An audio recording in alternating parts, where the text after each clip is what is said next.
Welcome back, you guys. This is the Art School Graduate Podcast. My name is Justin Robinson. Today, I have a very dope and crazy connection to this guy. His name is Damon Webb. He is a voice actor, and you've probably never knew some of the things you've heard his voice on, because it took me a minute when I had to run the tape back on him and be like, that doesn't sound like him, but that is him. So I want to welcome you to my good friend, Damon Webb. Damon, how are you? Hey, I'm doing good. Thank you for having me. That's a wonderful compliment. I'll take that any day of the week. Yeah, man. Like, I'm telling you, some of the stuff you post, I was just like, that don't even sound like him at all. Like, it doesn't. So I'm just That's like, what you want. That's good stuff right there, man. That is good stuff. So let's just get into the meat of it, my brother. Why voice acting? Like, out of everything, like, how did voice acting come to Damon's radar? And it's just like, was it a particular moment, or was it like an influence? Like, what hit you and you're like, this is what I want to do? I would say that the biggest variable was probably a combination of work fatigue and a regular 9-to-5 and the pandemic. Ooh. And, at my age, starting over is not easy. I got 2 girls, I got a wife, the whole family dynamic. So I had to navigate getting through school.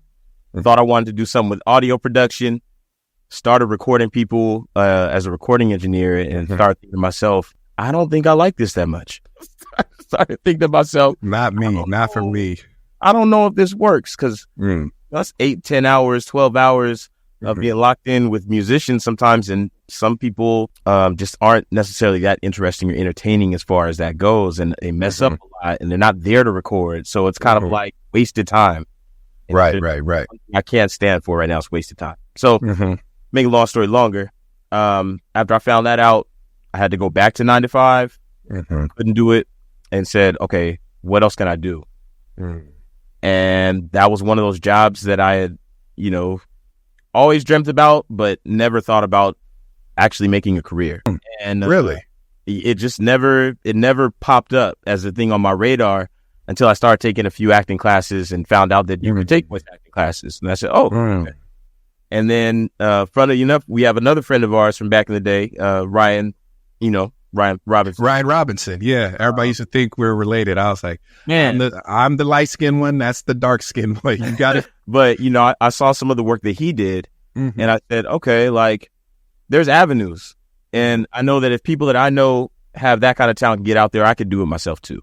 So I decided to bet on myself, and just went full force in it, working whenever I can, doing auditions, and got booked. And then I got booked for another one, and I was like, okay, and there's something here. And then it just kind of took off from there. Okay. Wow. So knowing Ryan and knowing you both come from singing backgrounds. So how does that help with the voice acting? How does that work? Because I know you have to hit different octaves. I know for sure you got to get in a different mind state to produce some of these things. So how does that work for you? Well, yeah, it definitely coincides as far as breathing techniques, as far as making sure that you warm up your voice, that your vocal cords are ready to go, and that they're at their premium when you need them. And I definitely think paying attention to cadence and tonality are 2 important things that kind of went hand in hand with, learning how to sing. There's songs that are light that you're going to want to have a very bright tone for. And then there's songs that are dark that you want a somber tone for. And it's the same kind of thing with voiceover is, there's tones where they want you to sound just regular, just like you and I are talking right now. That's where the majority of the work is today for voiceover. It's just people talking like regular. They want somebody that doesn't sound like a commercial read. Got you. Yeah, because I think I was a little bit ignorant to it, because in my head, my initial thought for voiceover is like, Friday, 10 p.m. There's a Monster Truck Show.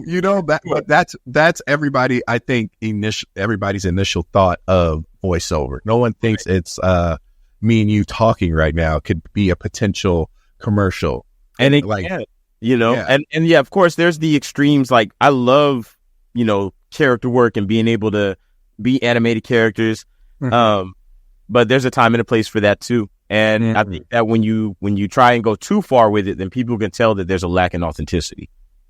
Got you. And speaking of characters, brother, you got some big projects under your belt.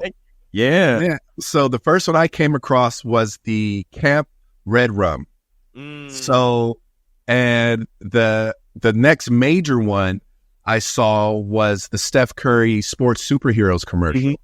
So let's break that down, because in Camp Redrum, your voice is very, I would say, deeper. It's not. He's definitely old grumpy man. I was about to say, old grumpy man voice. So that's why I was like, but then in the Sports Superheroes, it's like a little young, huh? It's a young voice. So that's why I was like, how do you do these things? Like, how do you switch gears? How do you mentally switch gears from spooky to energetic and like becoming different people? I think it depends on the project and then the thought process. So like Camp Redrum, to be honest, Eli Jackson is probably the most authentic to who I would be in that situation. He's a crazy old grumpy dude that's been stuck at a camp for an eternity. Yeah. I'd react like that, you know? So I don't think it's very hard to step outside of that. I think for like when you have Steph Curry and it's something like a superhero, that naturally brings out more energy. That naturally makes you think like, okay, this is going, if my daughters were going to see this commercial, how would I want them to hear it? Got it. Okay. You know what I mean? So there's different times and places based on the project. And then of course, you know, the perspective and time that you take to develop it as it goes along. Got you. So what was that one big break for you where you were like, oh, I can hear my voice in these different spaces. Like I can make it to the top of like this voice acting career. Like do you have a big break? That's something that hit for you? Yeah, for sure. So I've only been doing full-time voiceover for about 3.5 years, going on 4. And about 2 years ago, maybe 2.5 now, I was watching Thursday Night Football, and all of a sudden I hear a script that I auditioned for, and it's on TV. And I'm like, I know that script. I think I did that one. And then I played it back. I said, wait a minute. That's me. Wait, that's me. Too funny. Dude, and I think for me, that job in particular was like, yo, I could do this. Because on primetime television on a Thursday night on NFL television, like I could definitely do this. Wow, brother, congrats. I know that feeling must have hit crazy. Man. I know you probably felt like you hit the lottery hearing your voice. Dude, that. Relatives calling me like, yo, it just aired again. Like, and it's the craziest thing. Oh my gosh, man, that's crazy, bro. I'm so happy that happened for you. Man, I thank you so much. No, that one definitely was like, okay, I made the right call here. I could bet on myself. Perfect. I love betting on yourself, because sometimes it just takes you to kind of boost yourself a little bit. You can always have people tell you stuff. Yeah. But once you see it within you, how other people see it, it's a wrap. Well, I think that it goes down to something like, you know, you bet on yourself to go to any job, right? To work at any place, you have to perform to be able to keep your job. Right. So if you could make yourself get up, get dressed, make yourself be on time, and make millions of dollars for somebody else, you don't think you could do that for yourself? Preach. So that's kind of where I'm at with this. It's not easy, and it took years. People don't tell you that part. That you only hear I started here, and then I got this lucky break on this day. Right. It takes years of just being in the dumps, years of dragging yourself up by the bootstraps, and even a couple conversations with yourself to not quit. Right. Not quit. Just keep going. And it'll work. Right.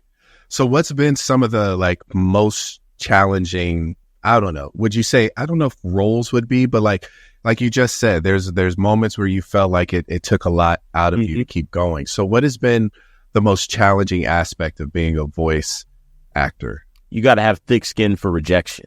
And lucky for me, I always grew up with girls rejecting me, so that was easy. You know what I'm saying? It was easy. So stupid. It was easy. Oh my God. It was an idiot. No, he did it. I think it's to be honest, that's the hardest part about staying consistent. I audition between 10 to 20 auditions per day, 5 days a week at the least. So that's between 50 to 100 auditions per week. Wow. And, Wow. there's a lot of no's. There's a lot of nothing. You think you're doing something, and they'll put you on a short list, and then you never hear from them again. But you just got to keep going. Wow. Yeah. So what's the most challenging role you've had to do with a voice? Like maybe something you thought like in your head when you were reading it and they're telling you like, hey, we're looking for this specific type of voice.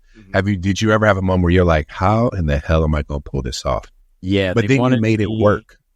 They wanted me to do like it was a voiceover for a puppet. And this puppet like shrieked, for most of his dialogue. He was like hollering and yelling, right?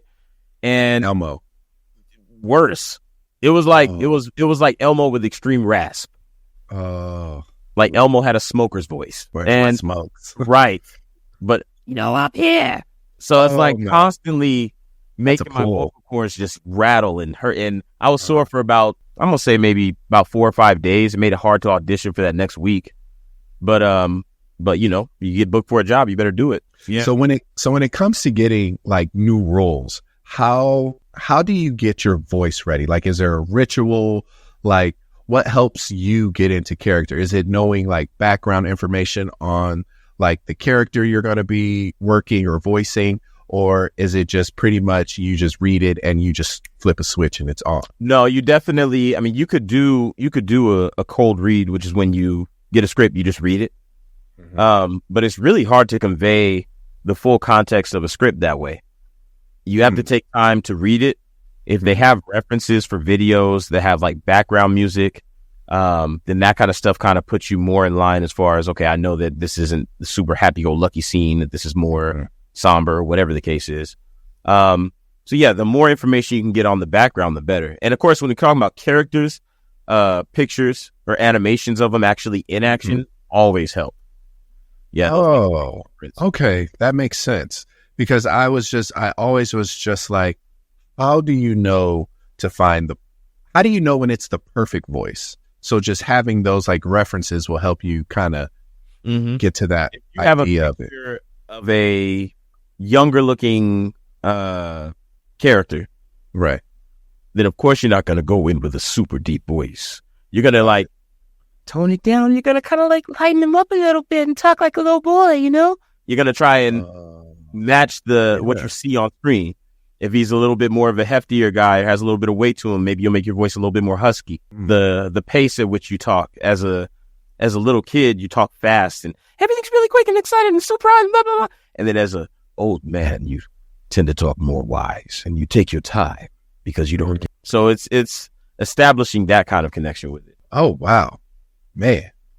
And you just did that so effortlessly. Like that just rolled off of you just like, oh yeah. Like that's just...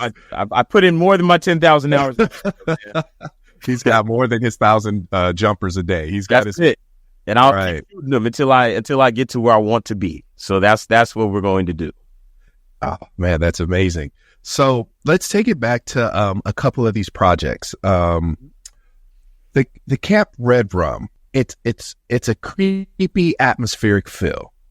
What was it like working on something with such a distinct vibe? Did you have like fun moments getting into character, or was it like just working with the other voice actors there, or like how does that work? Do you read by yourself, or were you in a studio? How did behind the Camp Redrum happen? So Camp Redrum is worked with a team of people. I'm just one of the members of the team. ABF Creative is the company that actually makes it.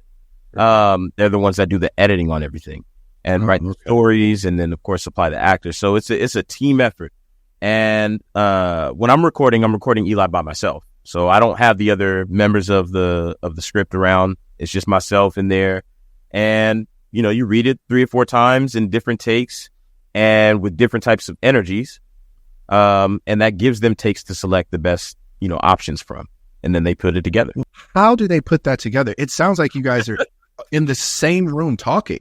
Like, I don't know if I probably could if I tried, if I got my 1,000 jumpers a day. But how do you do that independently and then another person does their script independently, and then someone just sits in a room and splices that together. Everybody has to have access to, at least a standard.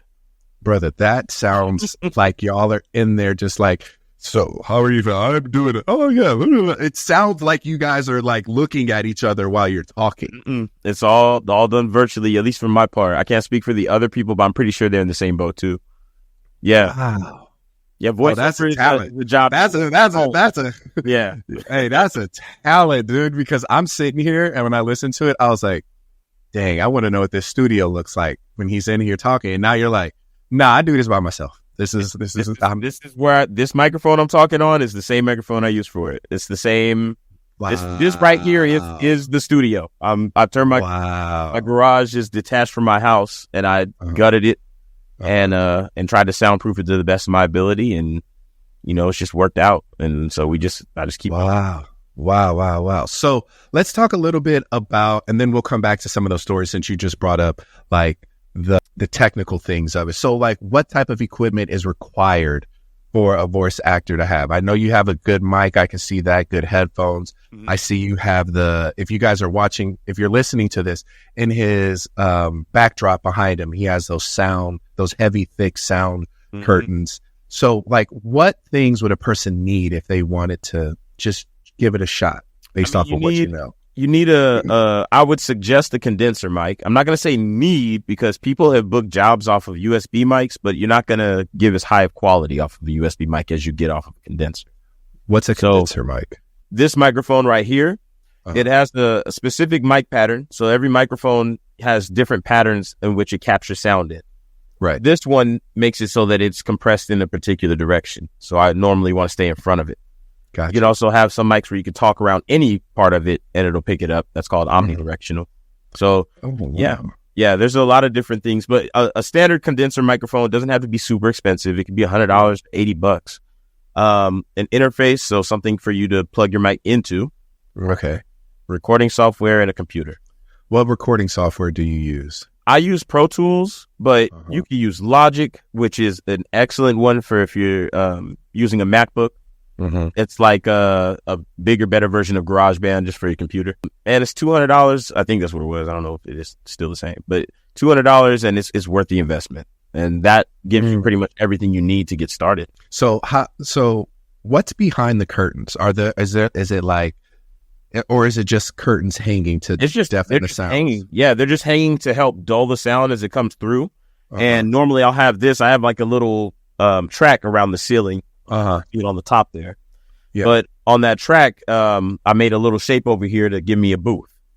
And then I put the blankets around in that booth. So it works. I mean, I've tested it with the gardeners outside and planes, trains, and automobiles, and I've been good to go. Wow. Yeah. Wow. Man, I know I'm looking at my mic. I think mine is a USB mic. It's a USB mics are good for podcasting for sure. Blue Yeti. Yeah, mine is a Blue Yeti. Yeah. Okay, that's cool. I just was curious about it because I was wondering why you had all the curtains up, and now it makes sense. Yeah, because if you don't have them, then you hear every car that's passing by and every dog that's barking and everything else that's outside. So is sound interference like a big issue for some voice people? For sure. Yeah, you want to make sure that you have some type of isolation if you can. It doesn't have to be something crazy. It could be a closet. It could it could be a closet. I mean, some people old school it, put stuff over their head, but if you can do something like the tracks on the ceiling, then that's the easiest, probably most cheapest way to go. And it works wonders. Wow. I can tell because I'm like, now that I'm looking at your setup visually and I'm playing back the things I've heard, I'm like, he recorded this in there. Yep. It sounds professional. It sounds thank you. Very professional. Thank you. I'm telling you the honest to God truth. And I know editors do their little magic over the top, but I feel like hearing you now versus what I heard for many of the other things, I listen to a lot of stuff on headphones. Yeah, like I rarely listen. Right. Yeah. I listen to a lot more stuff on headphones so I can hear it better. But man, that's dope, man. Like this is really cool. Seeing it's made. And you piece it together one piece at a time, kind of like a toolbox. You know, got it. Get your mic here 1 week, and then you save up $100 to $200, get your interface, and you know, save up a little bit here, get you a laptop, and you just piece it together over the years. Yeah. Take care of your equipment. Oh, always. Yeah. Always. No drinks around the studio. I think that goes for anybody. I didn't catch a body and he's not even here. I said out strays. Anybody can get it. Kid. Yeah. Oh, man. So let's get back to these projects real quick. So the Steph Curry one. Mm-hmm. Like, first off, how did that come your way? And like, how did you tap into that, like that energy? Like, that's a very young energy. And I'm like, how did he tap into that? How did you pull that? So audition wise, you know, I use a site. Shout out to Voices. Voices.com is the site that I use. If you're getting started in voiceover, highly recommend it. They have a lot of resources to help you get started. It's worth the investment. But that's where I found the audition at. And then as far as the energy goes, I started thinking about stuff that we would watch growing up. Like commercials that we would see, I guess back in the day. I'm trying to not date us, but you know, I don't know if they have comic book commercials, but if they had a comic book commercial, something like that, or a video game commercial, or the old like Hot Wheels commercials, you know, Hot Wheels XLX, blah, blah, blah, blah, you know, real high energy. And then, just kind of put it together based off of that. I thought that it would work well as far as the context, and, you know, they did a great job putting it together. So I know this may sound dumb, but does Steph get to pick two based off of hearing I you don't guys? know. I have no idea. I know sometimes it's a team of people. They select a committee, and then that committee discusses amongst themselves before picking you. Sometimes it's the actual person themselves. Okay. Being that this is his first thing, I don't know. Maybe he was sent a copy. He was like, yeah, cool. You know, or maybe he wasn't. Maybe he wasn't at all. It could have been just a representative or something. I see what you mean. Okay. I just think it's dope, bro, that your name is attached to something. Me solo, too. like, you know. Man, I was not expecting to get that one, but I got it. So I was like, let's do it. That's so good. So the other one that caught my ear, dude, Funny My Way. The podcast. Yeah. What was it like being such, like, what was that like? Being part of such a, like, hard-hitting comedy trailblazers? Man, like, I didn't even know who all was attached to that when I did it, right? I didn't know the full-on production behind it because I was just contacted by somebody that was, you know, filling spots for the casting for it. And then after it came out, when I saw that it was hosted by JB Smoove and all that kind of stuff, I was like, dang, I need to go back and redo my lines now. Like, I you know what I mean? I think it turned out well. Yeah. But, you know what I mean? Knowing that you're in that kind of presence with those kind of people, as far as like a project being done, that boosted my confidence immediately. I was like, yo, this is awesome. Dude, because they're like deep dives into like iconic Black comedians. And like a lot of them we know. Some I think I only didn't know one person. Right. I think it was just one person I didn't know, but everybody else, I was like, wow. And I, honest to God, Damon, I couldn't tell you who you were.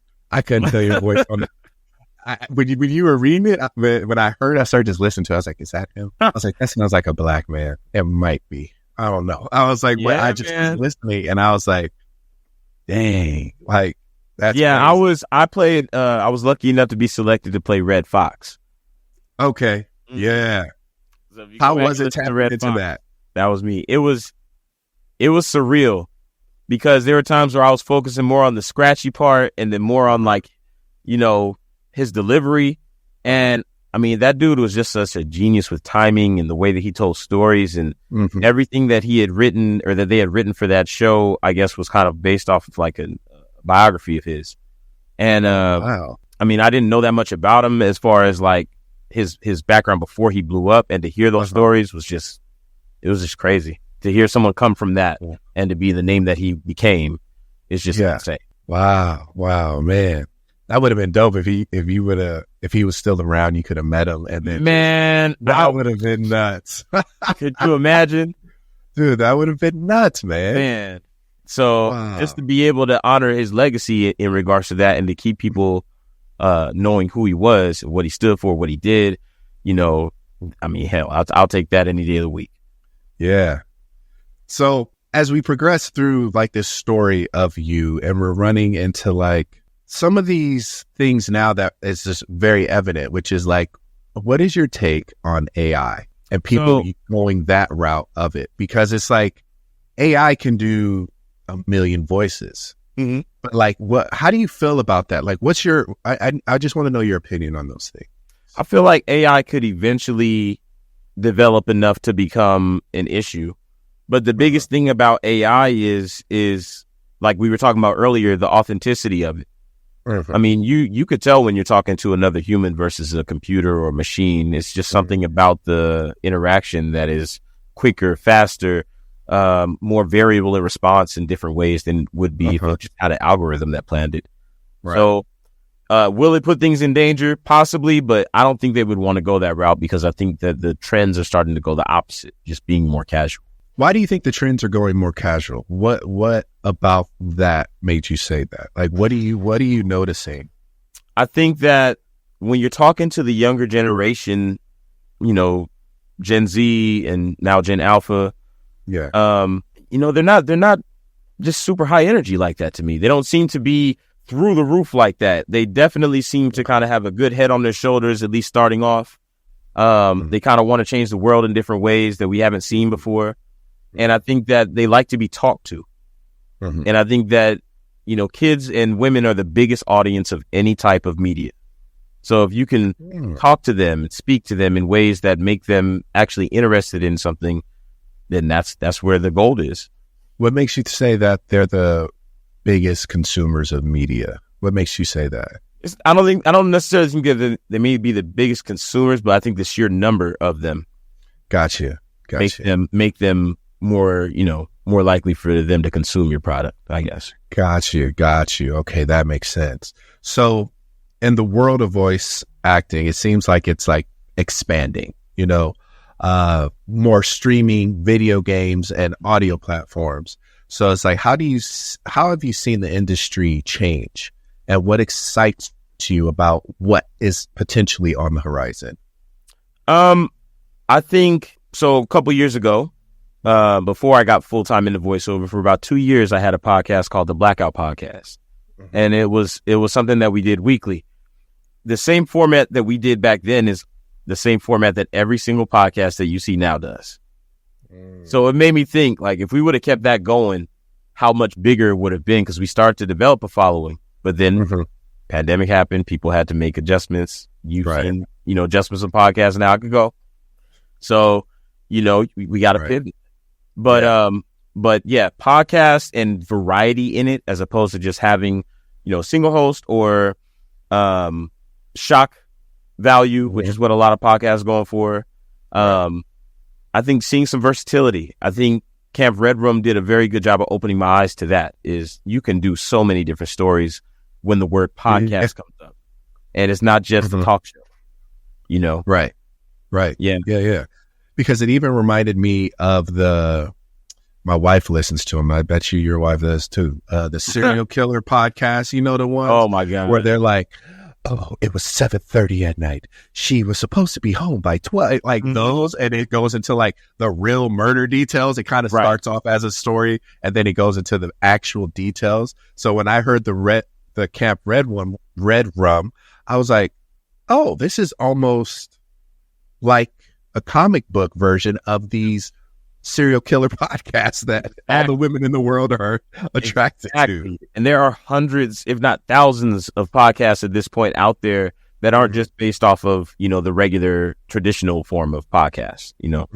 To see that grow into stuff, to see a podcast concept be big enough to turn into a television show, I think I'm looking to see it can happen. Because I've done a lot of different kids podcasts, and I know that they floated the idea of turning them into TV shows.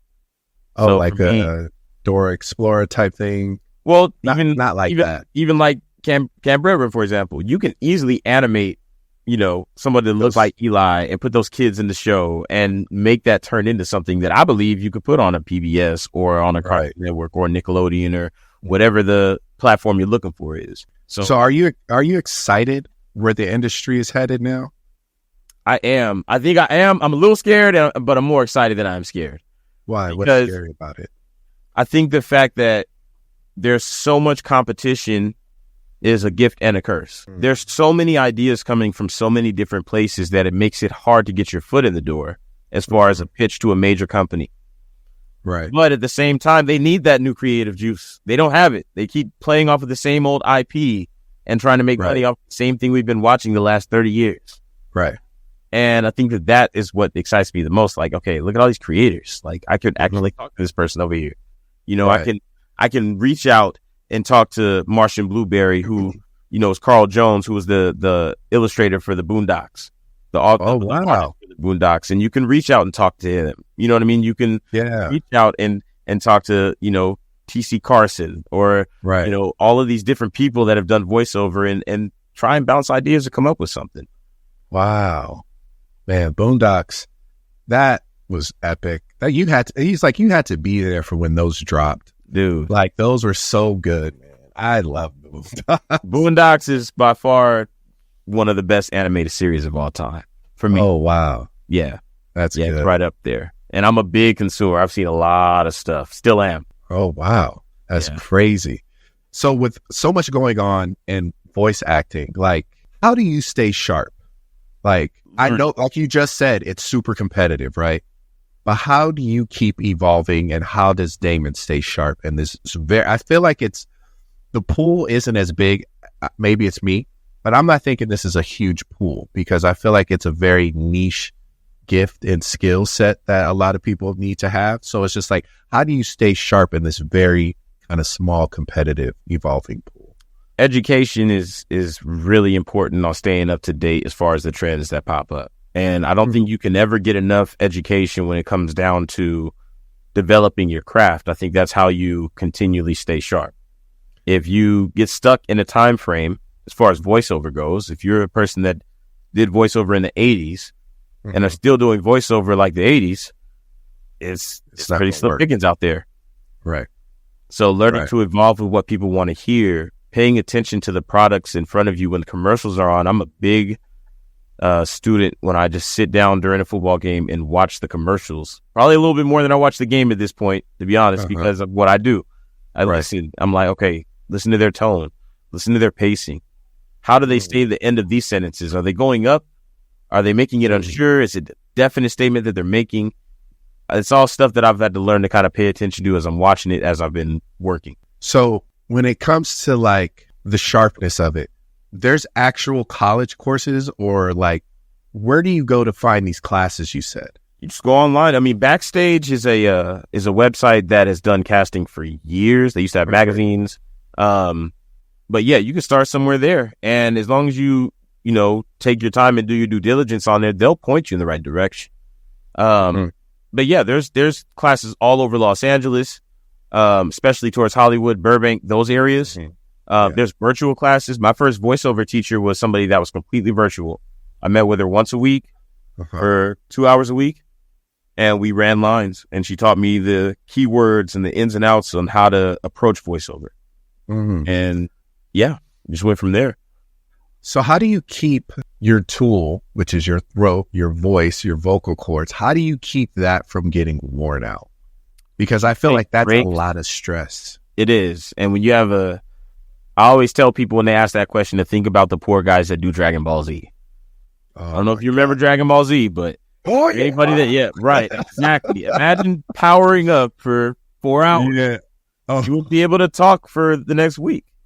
So, pacing yourself, tea, honey. My kids look at me crazy because I'll go in and get a spoonful of honey and just down it. And they're like, ew. And it's like, I got to do it. Actually, it does work. It helps a lot. The older I get, I'm like, oh, these old people wasn't tripping about honey. Honey and lemon. Thought they was on something crazy, but they was onto something. You know what I mean? That's the reason for it. So yeah, taking time away from voiceover, as much as I love it, I could be locked in here for 18 hours a day and be totally fine, but that's not always good for my voice. So taking a break, getting some air, going and trying to get a workout in, or, going and just doing something outside of it, also clearing your head. Yeah. Yeah. Those are all the ways that I aim to take care of it. So when it comes to voice acting gigs, like, what is the process? Like, what are the steps from, is it like, do you have, I know this may sound dumb, but do you have like an agent, or is it through the voice?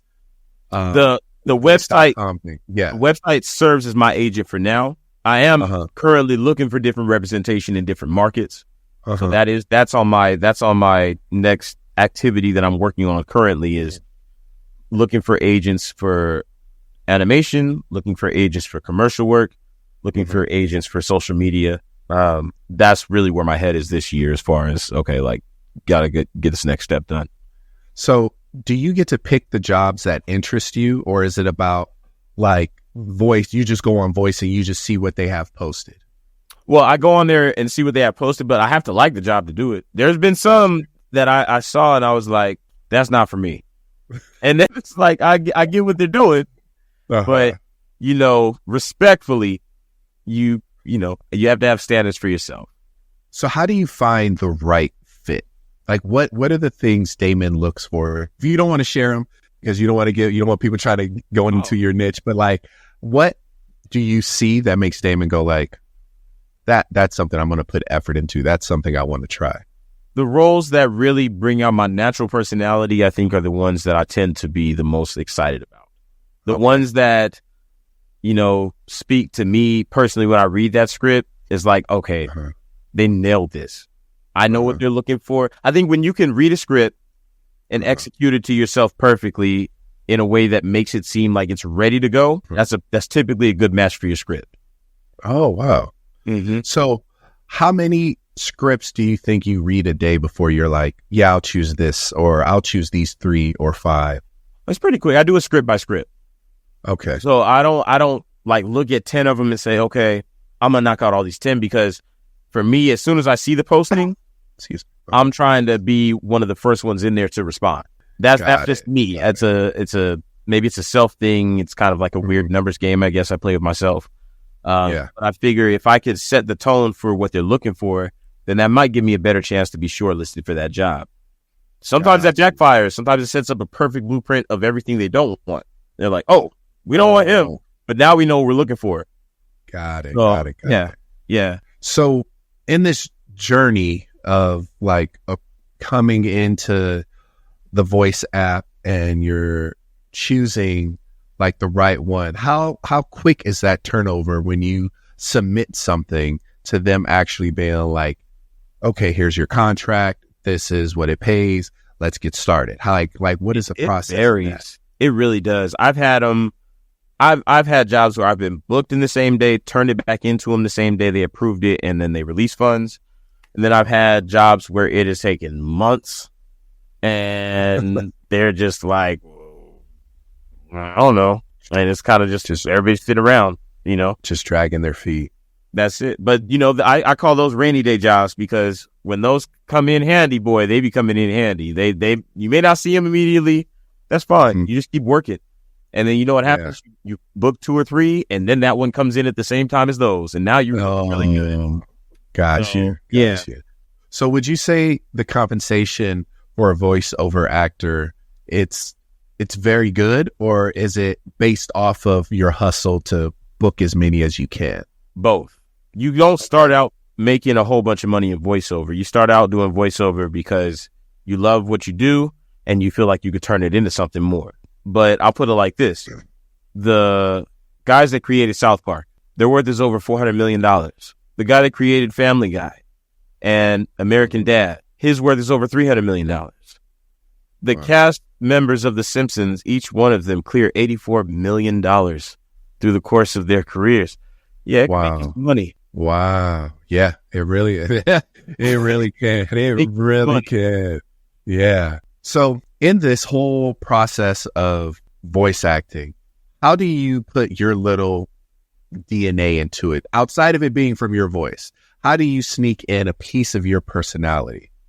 I often will imagine either somebody from my life or, normally somebody from my life that I'm having a conversation with. So if I'm reading a script for kids, I'll think about my daughters or my nephews, or you know, I'll if I'm reading something to an older person, I'll think about how I would say it to my parents. You know, and I think that gives you a unique individual approach, because everybody talks to their peoples a little different than the last person. Gotcha. Yeah. So Do you enjoy the parts of becoming this new person, or do you still feel like I got to keep a piece of me in here just so I feel like it's real? Like, does that make sense? Yeah, no, you definitely want to. That's what they're bringing you in for. I think if you didn't inject a piece of yourself, if you didn't put in a piece of your own DNA, then that's where AI really becomes dangerous. Okay. You know what I mean? That's what they need. They need that piece of a regular person's thought process, the way that you might think about things and take your time to respond. They need that. Machines can't duplicate that yet.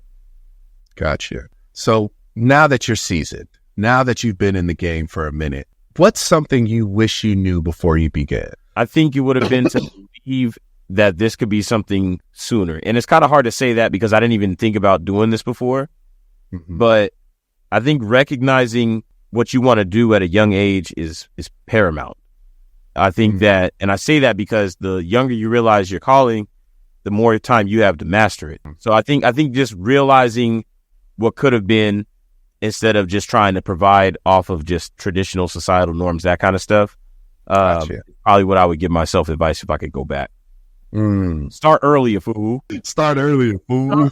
Oh, man. So out of everything you've done, is there one role that is like your personal favorite? And like, what makes it that special for you? Which role is it? It is the Hog Rider from Clash of Clans. I saved that one because I was like, I'm going to say it, but I want him to tell it. Yeah, that's the one that I love doing. I got to go down to the studio down in Burbank to record with this team, and to see the whole animation process in its entirety was just so cool. That's dope. So cool. And then it was so much fun because I'm in there, and literally there's lines from one of the Hog Rider videos I did where he's just talking, mumbling, Yeah. And I'm in there making a fool of myself for 30 minutes. And it was the best feeling because it was like, this is really what I'm doing. Like, this is what I was getting paid for that day, to make make noises and hang out with people. Like, it was just so cool. And I think that was a big eye-opening experience on, again, like, people do this every day, and you don't have to, I went to school for audio production. I have a bachelor's of science in audio production, but you don't need that to do voiceover. You know what I mean? It just kind of gives you, I was going to say, it kind of just worked out that way, but it also kind of gives you a little bit of a leg up. It does. Because you can edit your own stuff before you send it. And that's tweak it and make it sound good. I can take out my breaths, and it doesn't take me 2 hours to adjust this recording session. I know all the shortcut keys. I know how to operate Pro Tools and Logic and Ableton and all these different programs. And I know how to make sound isolate. You know what I mean? So for me, it does give me a leg up, but I wish more people would open up the curtain, like you're saying, a little bit on it, because there's competition in every job. I'm not afraid of other competition. You know what I mean? And when it comes down to it, a lot of times they're looking for roles for people of color. I mean, take your opportunities, people. You know what I mean? Like, right. We could grow together and do this. Yeah. So this is going to be an interesting one. If you could voice any character or narrate any story, no limits, they pay you what you write down on the napkin, what would that dream voice acting position be? Voice acting position would be a lead character on an animated series. And I mean, like, so what animated series is that? It's your dream one. They say yes to everything you want. Everything I want. It would probably be something inquiring with maybe Black Panther, because I played T'Challa in a Lego Duplo Marvel Lego Duplo video game. Oh, and it's just fun.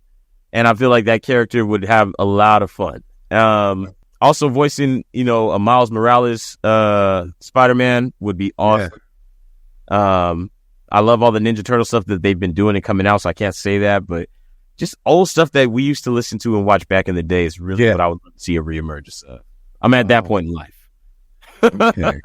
So do you have any inspirations for, like, you were like, yo, I saw this person or I heard this voice, and you were like, was there anybody that influenced you to get into it, or was it just more self-driven? No, no, as far as voiceover artists, growing up in the day, those are the people that looked to when I was like, man, I don't know if I could do this, and saw, okay, well, they did it. You know what I mean? The Phil Lamars or the Cree Summers or the Keith Davids, you know, again, T.C. Carson, who was the voice of Kratos in God of War. Like, yeah, those guys and the blueprint that they set down really make you take a step back and say, whoa, like, that's a 30-year career, if not longer. You know, and we grew up with my kids have heard Cree Summers' voice, and they know who he is. You know what I mean? And just to be able to pass it down is, I mean, your voice is, once it's recorded, it's already there. It's always there. Yeah. And so Phil Lamar, like I said, Cree Summer, Billy West, you know, Tom Kenny.